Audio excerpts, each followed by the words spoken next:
Hello, friend. Welcome to Grandpa's Horror Stories. Don't forget to like, subscribe, and comment your own stories. I bought a haunted television. I am something of a collector. If it's strange, if it's cursed, if it's twisted, haunted, or tinged with the supernatural in any way, then I want it. I've been actively collecting for a few years now, so my house plays host to all sorts of unique artifacts. I've got everything from a book that drives readers insane, haven't got around to reading it yet, to a debug box, a real one, I swear, to a unicorn skull bigger than you'd think. So many treasures to study and admire. But my recent favorite by far is the television. It was my friend Lisa who sold the television to me, though she tried to talk me out of it. It wasn't even what I was originally there for. See, Liz is a collector and seller of obscure antiques and rare items, and in her work it's not uncommon for her to stumble on something right up my alley. Sometimes she saves these things for the Velvet Room auctions, but sometimes she'll save one special for me and ring me up to have a look. That Friday morning a few weeks ago, she left me a message about coming to see a vintage book of spells supposedly kept by Jack Parsons. I already have an entire bookcase of just spell books, but given that Parsons was an occultist of notoriety, I was intrigued by it for its historical significance. So I threw on some clothes, told the dog to keep an eye out while I was gone, and drove on over to Liz's. An hour later, my truck was parked outside her unreasonably large house, the sort of Victorian Gothic monstrosity out in the countryside that you'd expect an antique collector to go gaga for. She opened the front door before I'd even made it to the porch steps and ushered me in with a bright smile. Her brown hair was done up in soft curls, and she wore the same ruby red lipstick and midnight eyeliner that she always did to age up her baby-faced features a bit and look her 30 years. She says it helps clients take her more seriously. We hugged, caught up a bit. As usual, she had tea and cookies ready for me in her sitting room.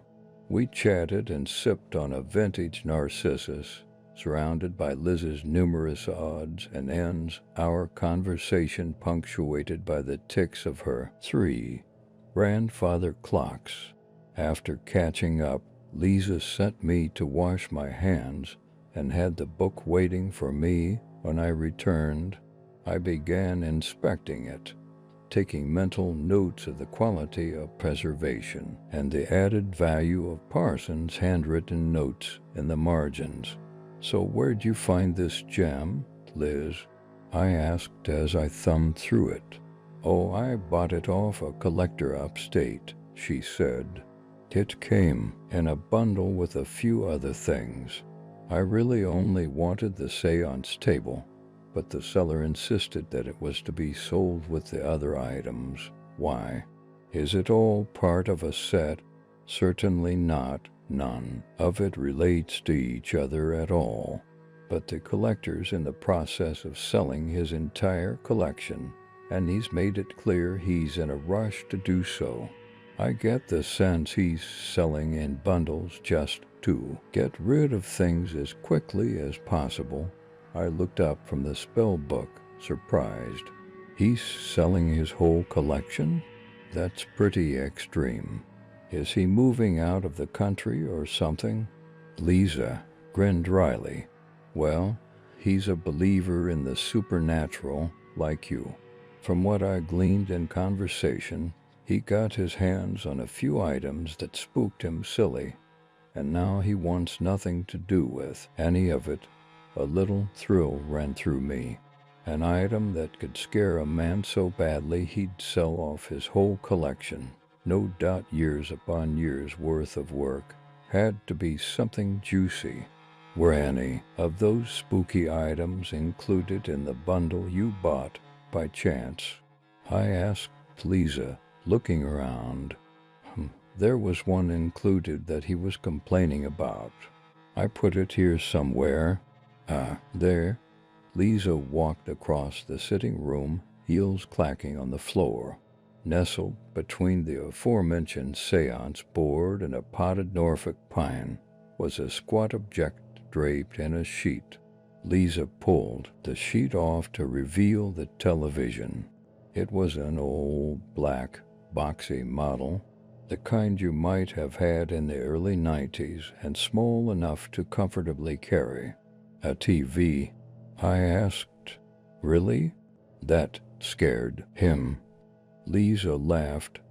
I had to do a bit of prying to get it out of him, but he claimed he could hear demons through it, or something like that, and insisted it can't be left on for long.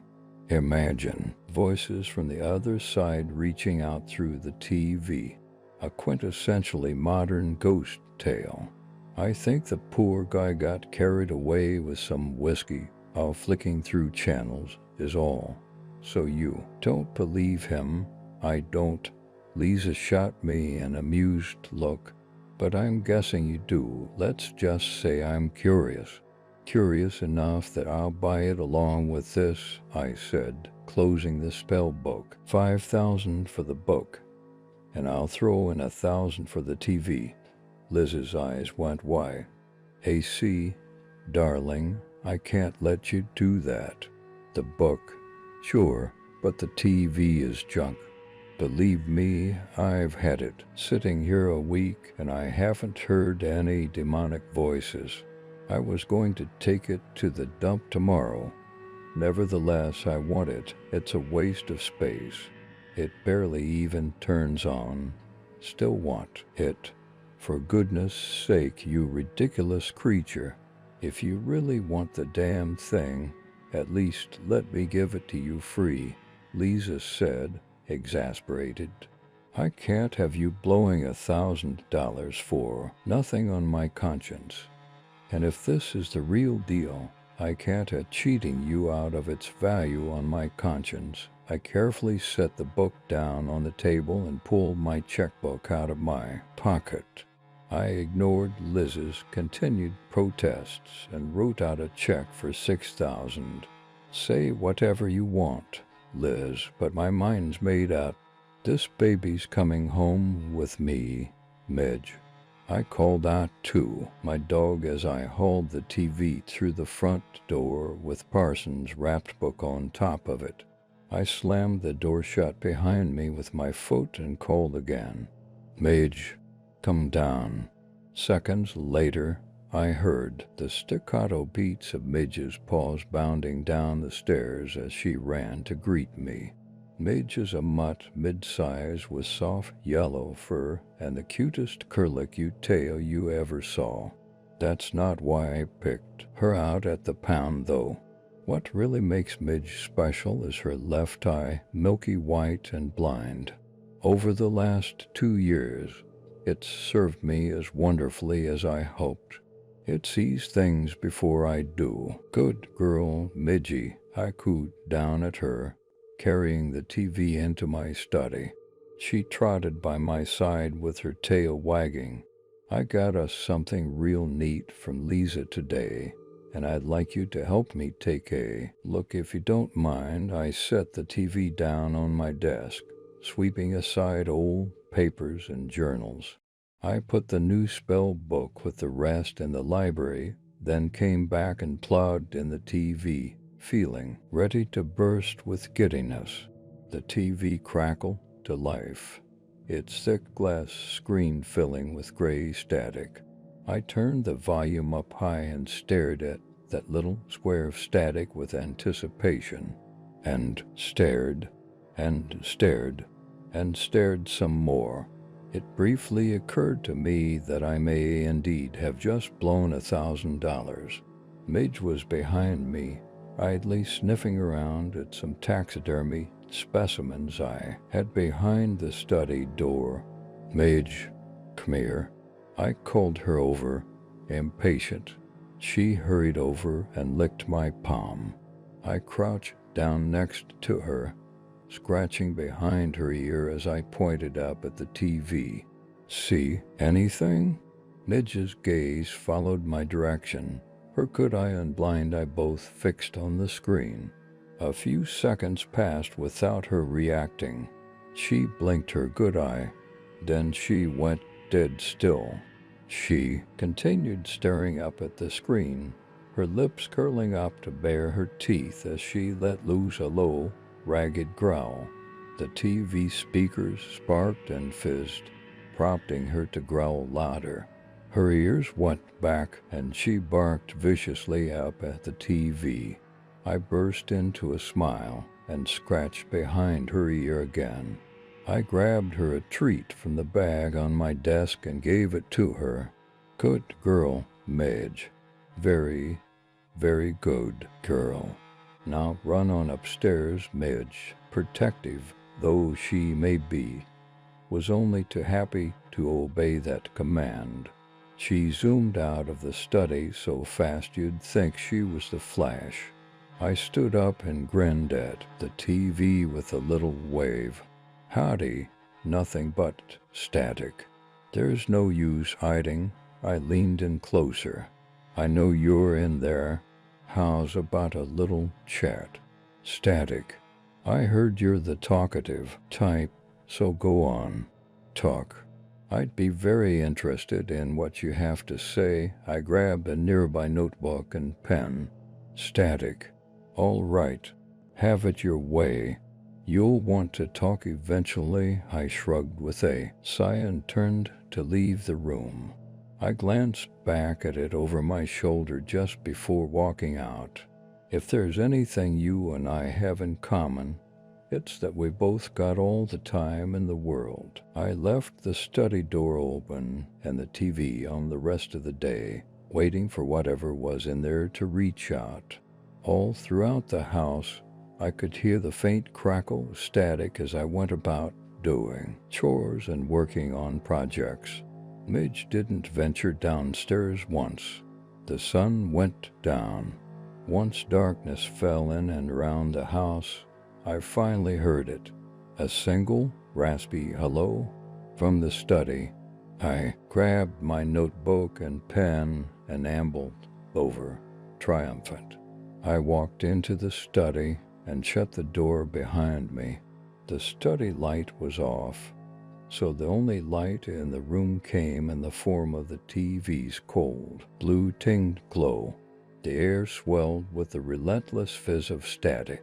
I stepped closer, squinting into the senseless visual noise that continued to play within the cramped confines of the TV screen. After a moment of staring, I saw a faint shape hidden in the static, the barest outlines of a head, a nose, a mouth. Ready to chat? I asked it. My own voice sounded alien among the sound of static. The head tilted. Who are you? Its voice sounded borderline feminine, yet hollow and discordant, like corrupted audio. Just a friendly collector and inquirer, I said, flipping the notebook open to scribble notes and observations.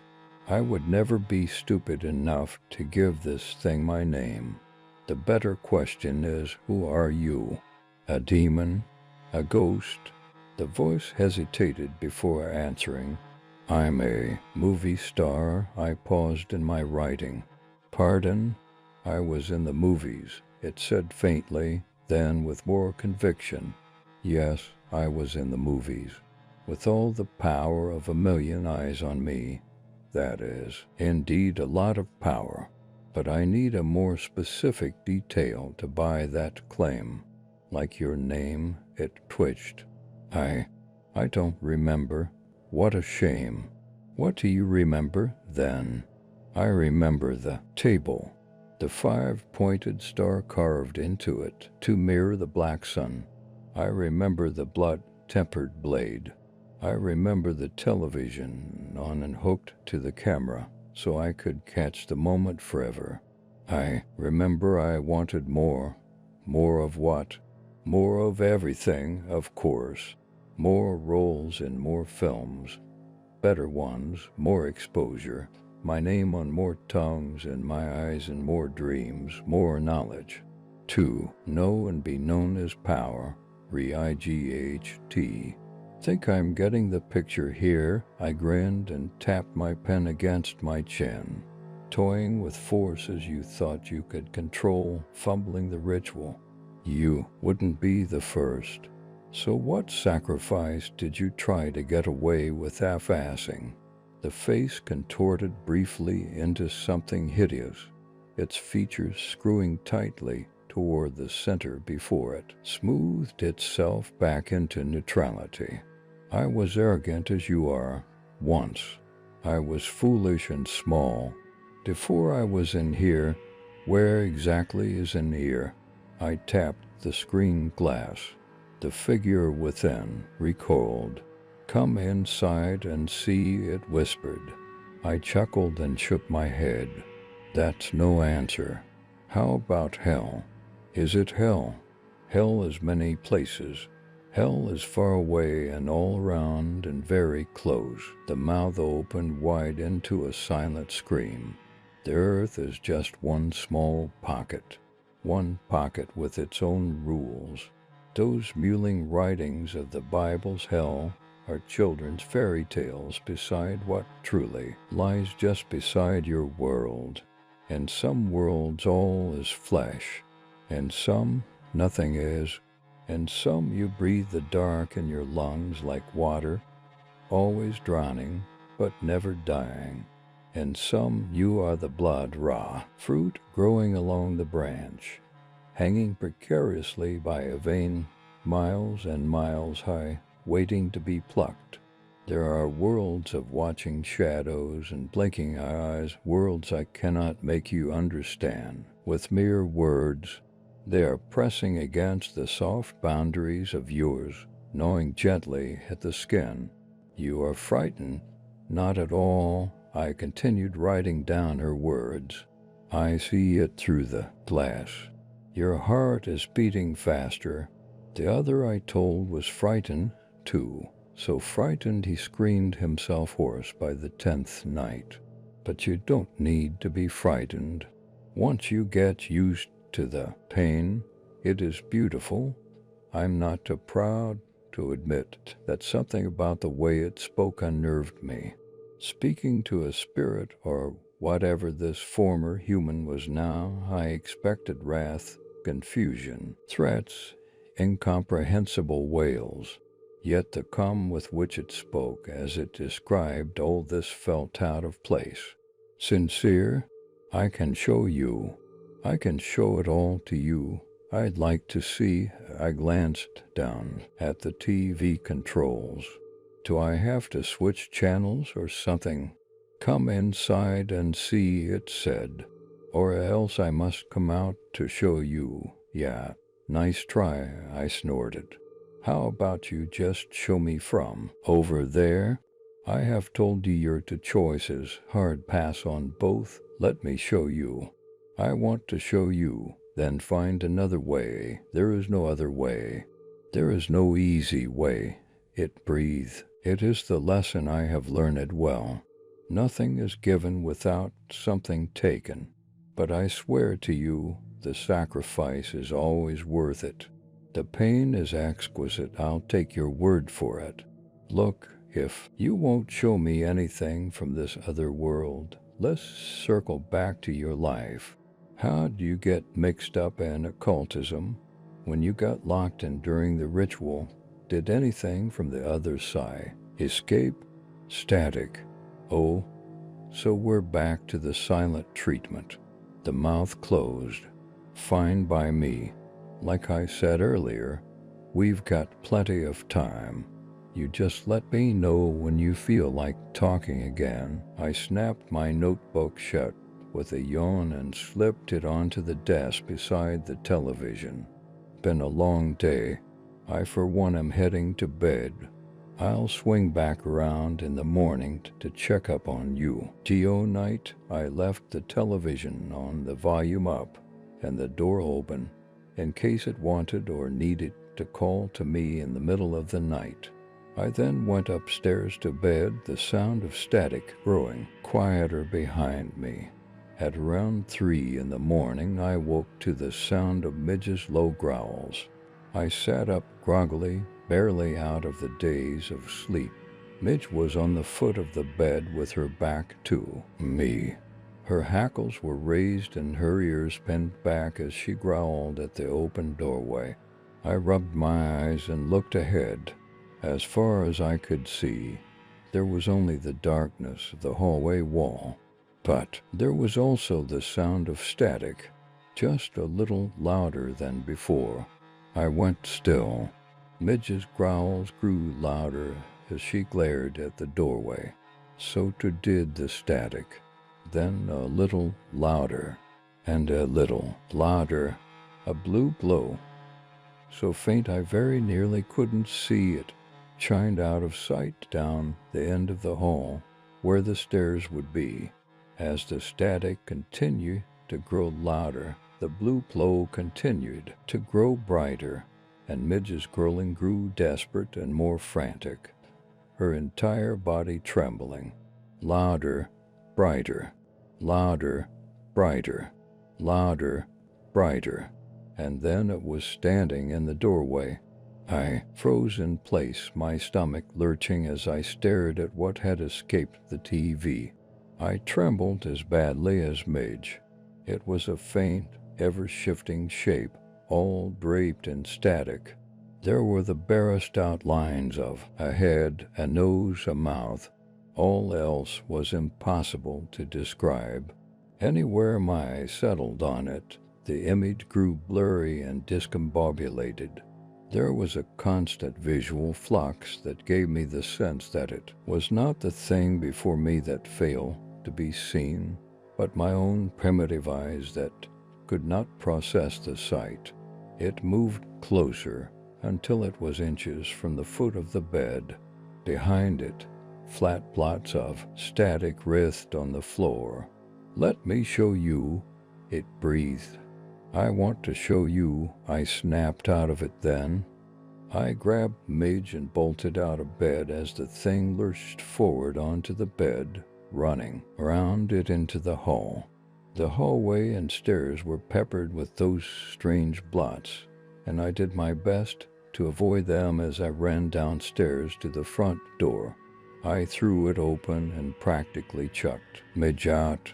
I swung it shut and locked myself in before she could dart back in after me. "Truck!" I yelled at her through the door. She whined for a second, but made for the truck bed when I repeated the command. By that time a blue glow was already casting my shadow on the door. The thing from the TV dragged itself down the stairs toward me, looking as though every step it took was excruciatingly painful.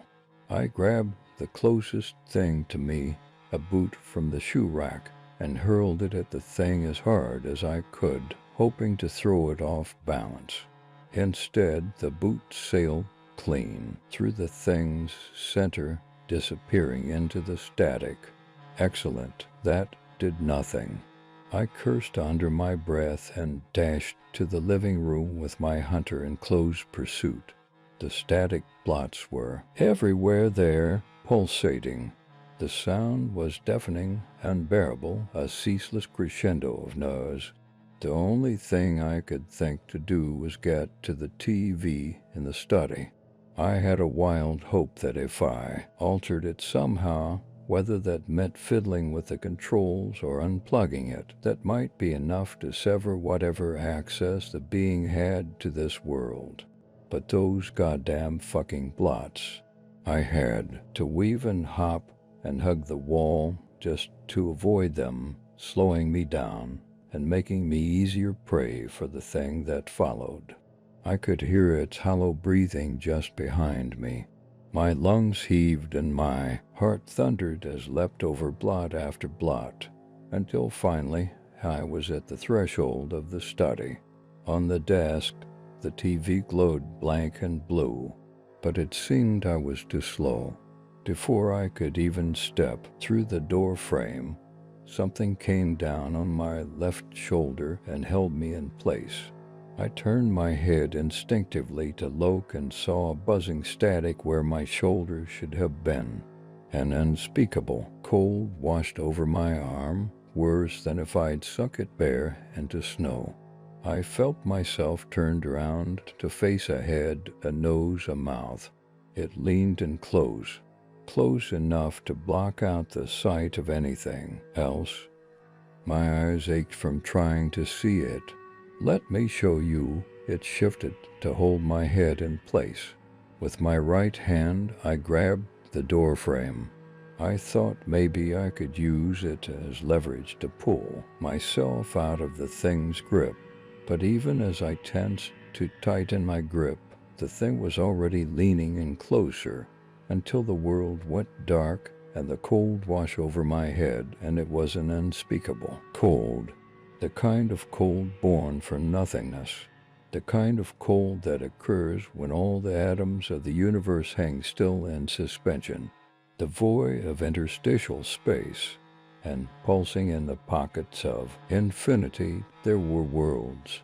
My eyes did not fail me now. I could see impossibly far into whichever one I liked. As promised, I saw the lands of flesh, planet-sized organisms that writhed in the smoldering heat of black stars. I saw the dead worlds, flat and barren lands that stretched on forever into the dark. I saw the black, viscous oceans. I saw the living bodies that grew upon behemoth trees, agony-struck eyes staring up as they waited second by excruciating second. I saw the deep dreams and the uncoiling memories of the dead. I saw alien empires of gods.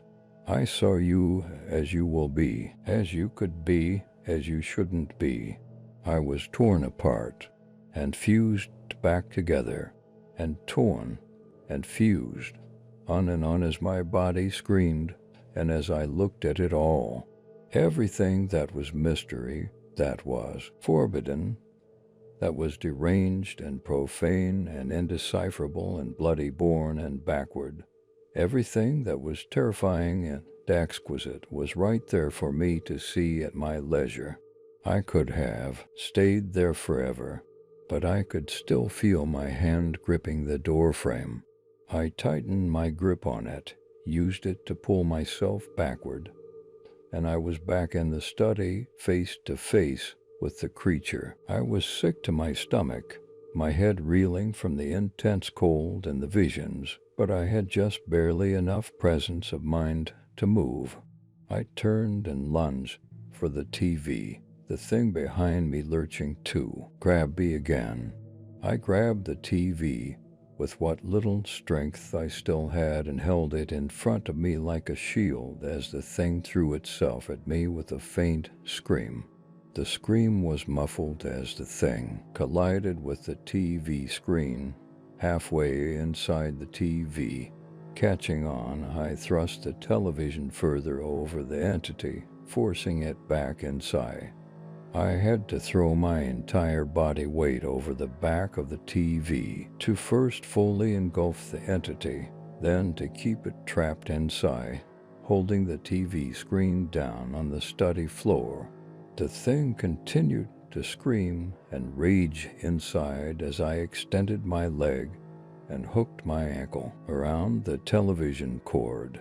I then yanked it from the outlet. The nose stopped. The TV went still. All was quiet and dark in my house again. So, lesson learned, I will not leave the television on overnight again. The blots that my otherworldly visitor trailed throughout the house are gone, though they left black spots on my carpet that will have to be steam cleaned out. Midge remains so freaked by the experience that she still won't even go near my regular TV. As for the haunted one, it still turns on and still shows static, though I had not seen the entity that inhabited it since that first night. Whether it's purposely hiding itself or it's lost in some other world, I can only guess.